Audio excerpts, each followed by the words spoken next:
দেশটা কার, কে চালায়? মনে হয় দেশটা কোনো মালিক নাই, দেশের কোনো দেখার লোক নাই। সবাই শুধু ব্যস্ত সংস্কার সংস্কার সংস্কার। আরে ভাই, কি সংস্কার করতেছেন এটাই তো বুঝতে পারলাম না। আজকে দেশে বেকারের সংখ্যা বেড়ে গেছে, রাস্তায় নামলে হাঁটা যায় না, ফুটপাতগুলো ভরে গেছে, রাস্তা দখল হচ্ছে। এই লোকগুলো কোত্থেকে আসলো হঠাৎ করে? কারণ কোনো কিছু করার নাই গ্রামে শহরে। এরা এখন দোকানপাট বসিয়ে চলছে এবং জনগণের একটা অসুবিধা সৃষ্টি করতেছে। তো এই যে অবস্থাটা হচ্ছে, এটা কেন? আপনি খেয়াল করে দেখবেন, যদি গাড়িতে চড়েন কিংবা বাসে চড়েন, তাও উপায় নাই। কিছু অতিরিক্ত কি ব্যাটারি চালিত গাড়ি জুড়ে গেছে, উপায় নাই। এরা সমস্ত বেকার অবস্থায় আছে, কি করবে?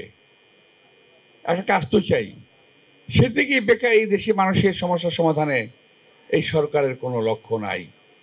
আছে এইভাবে উলট পালট করে দিয়ে মাল উঠে পুটে খাই। এটা তোমরা পড়ছো কিনা আমি জানি না, আমরা পড়েছি কবির একটা ভাষ্য, উলট পালট করে দিয়ে মাল উঠে পুটে খাই। এখন দেশটাকে উলট পালট করে দিয়ে একটা শ্রেণী জুড়েছে দেশে নতুন, এই শ্রেণী দেশটাকে লুটে পুটে খাওয়ার চিন্তা ভাবনা করতেছে, দেশটাকে ধ্বংস করার চিন্তা ভাবনা করতেছে। যারা জীবনে মাথা তুলে কথা বলতে পারে নাই, তারা আজকে মাথা তুলে কথা বলে, চোখে চোখ রেখে কথা বলে। এই সাহস, এই শক্তি কোথায় পেল? আজকের যে সরকার, তাদের কার্যক্রম স্পষ্টতই বোঝা যায় যে তারা নিজস্ব কোনো শক্তি তাদের নাই। এই সরকার দুটি দলের উপরে, একটি তাদের নিজস্ব সৃষ্ট দল আর একটা পুরনো দল, এদের উপরে ভর করে এই সরকার টিকে আছে। এই সরকারকে ওরা যা বলে, ওই দুটি দল যা বলে, এই সরকার তাই করে। সর্বশেষ প্রমাণ হলো একটা প্রতীক নিয়ে, নির্বাচনী প্রতীক। আমি প্রমাণ করে দিলাম আপনাদের। ওরা যা বলবে সেটাই করতে হবে। এরা কারা? এরা কোত্থেকে এলো? এদের জনভিত্তি কি? এতে কোনো ভিত্তি আছে বাংলাদেশে কোথাও? একটা নির্বাচন দিলে পরে বোঝা যেত কে কটা ভোট পায়। আমি খুব আশঙ্কা করছি এই দলগুলোকে জেতানোর জন্য সরকার যে কোনো অবৈধ প্রক্রিয়ার আশ্রয় নিতে পারে।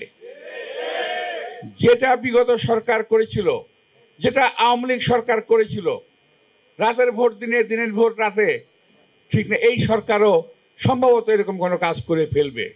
নইলে এই সমস্ত অনাকাঙ্ক্ষিত লোকজন, এই দেশের লোকের, এই দেশের জনগণ যাদেরকে প্রয়োজনীয় মনে করে না, তারা আজকে লম্বা লম্বা কথা কিভাবে বলে আমি বুঝতে পারি না। যারা এই বাংলাদেশকেই চায়নি কোনোদিন, তারা বাংলাদেশের শাসনভার চায়, আমি বুঝি না।